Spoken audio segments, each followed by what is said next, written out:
السلام علیکم دوستو، برصغیر پاک و ہند میں صحابہ کرام کی آمد کے اگلی ایپیسوڈ میں خوش آمدید۔ دوستو، آریہ قبائل اپنے اصلی وطن جو غالباً وسطی ایشیا تھا سے نقل مکانی کر کے کوہ ہندوکش کے دروں سے گزرتے ہوئے ہندوستان میں وارد ہوئے، جہاں سندھ ساگر کے وسیع و عریض میدانوں نے اپنا زرخیز دامن پھیلا کر انہیں خوش آمدید کہا۔ آریہ لوگوں کا اپنا وطن شاید ان کی بھوک مٹانے کے قابل نہ تھا، اس لیے وہ اپنی بانجھ زمینوں کو چھوڑ کر ہند کی زرخیز زمینوں کی گود میں پناہ گزین ہوئے۔ تاریخ آریاؤں کی بہادری و شجاعت کے قصیدوں سے اٹی پڑی ہے۔ دوسری طرف تاریخ پر ایک عام نظر ڈالنے سے ہند کے قدیم باشندوں کی جو تصویر سامنے آتی ہے وہ ایک ایسی قوم کی تصویر ہے جس کے افراد پست ہمت، تخلیقی صلاحیتوں سے عاری، غلامی کے خوگر اور بزدل و کم نگاہ ہیں، جبکہ قرائن و شواہد عام تاریخی کتابوں میں پیش کردہ اس تصویر کے بالکل برعکس ہیں۔ ہندوستان کے قدیم باشندوں کے شہروں کے کھنڈرات کے مطالعہ نے دنیا کو یہ حقیقت تسلیم کرنے پر مجبور کر دیا ہے کہ وہ لوگ انتہائی جفاکش، محنتی، مہذب، متمدن، ذہین اور بہادر و شجاع تھے۔ ان کی محنت، ذہانت و فطانت اور اعلیٰ تخلیقی صلاحیتوں کا منہ بولتا ثبوت ان کی تہذیب و تمدن کے وہ زندہ نشانات ہیں جنہوں نے جدید دنیا کو ورطۂ حیرت میں ڈال دیا ہے، جبکہ ان کی بہادری و شجاعت کا سب سے بڑا ثبوت یہ حقیقت ہے کہ آریہ قبائل حملہ آور ہونے کے باوجود 1500 سال تک وادی سندھ کے علاقے ہی میں محدود رہے اور ہند کے باقی علاقوں کی طرف پیش قدمی نہ کر سکے۔ اگر دراوڑ بزدل اور ناکارہ قسم کے لوگ تھے تو آریاؤں کو چند سالوں میں پورے ہند پر قابض ہو جانا چاہیے تھا۔ دراوڑ ابتدا میں کسی الہامی مذہب ہی کے پیروکار رہے ہوں گے، مگر وقت گزرنے کے ساتھ ساتھ انہوں نے اپنے مذہب کو بدل ڈالا اور مشرک و بت پرست بن گئے۔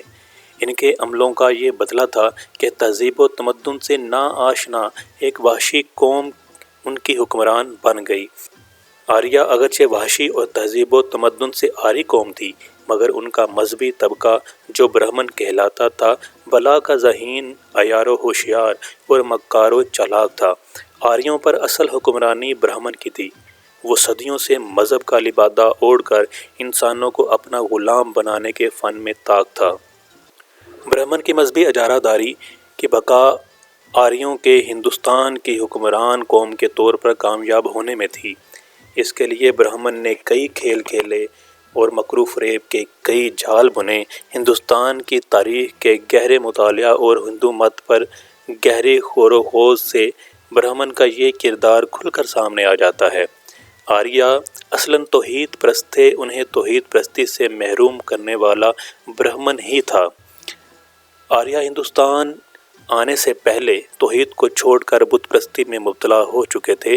وہ مذکر دیوتاؤں کی پوجا کرتے تھے۔ برہمن اگرچہ توحید کے عقیدہ سے آشنا تھا اور ان کی مذہبی کتب عقیدہ توحید کی حقانیت پر گواہ تھیں، مگر برہمن نے اپنے تفوق اور مذہبی حکمرانی کو قائم رکھنے کے لیے اپنے لوگوں کو نہ صرف توحید سے بے خبر رکھا بلکہ انہیں دانستہ بت پرستی میں مبتلا کر دیا۔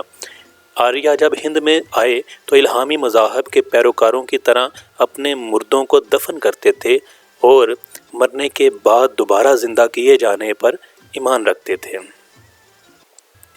اعمال کے حساب اور جزا و سزا کا عقیدہ بھی ان کے ہاں پایا جاتا تھا، مگر برہمن نے ہندوستان وارد ہونے کے بعد آریائی مذہب میں نئی تبدیلیاں پیدا کیں۔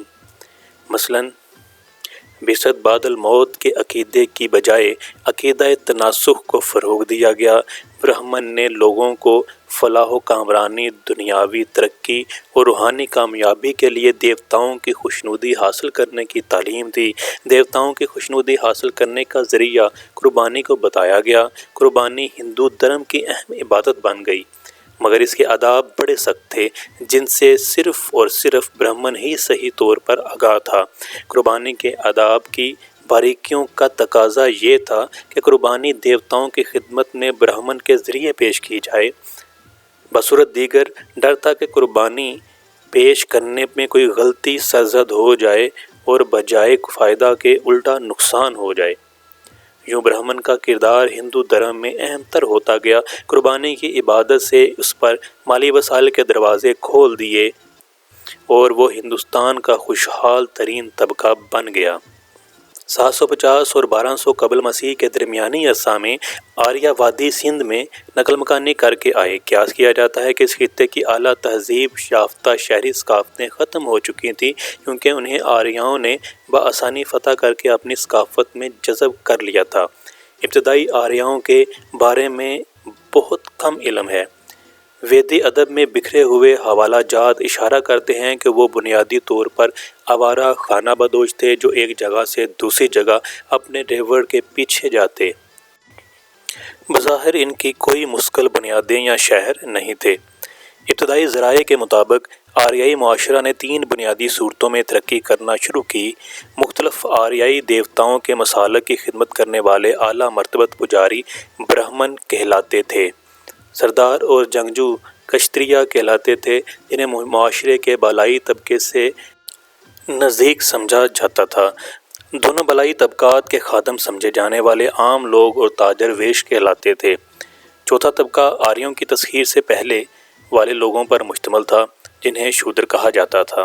شودروں کو معاشرے کے مکمل ارکان کی حیثیت نہ دی جاتی اور عموماً آریاؤں کے غلاموں یا نوکروں کے درجے پر رکھا جاتا۔ ہندوستانی معاشرے میں یہ تقسیم صدیوں تک قائم رہی اور ان کے نیچے کئی ذیلی تقسیمیں تھیں جو نام نہاد نظام ذات کی بنیاد بن گئیں۔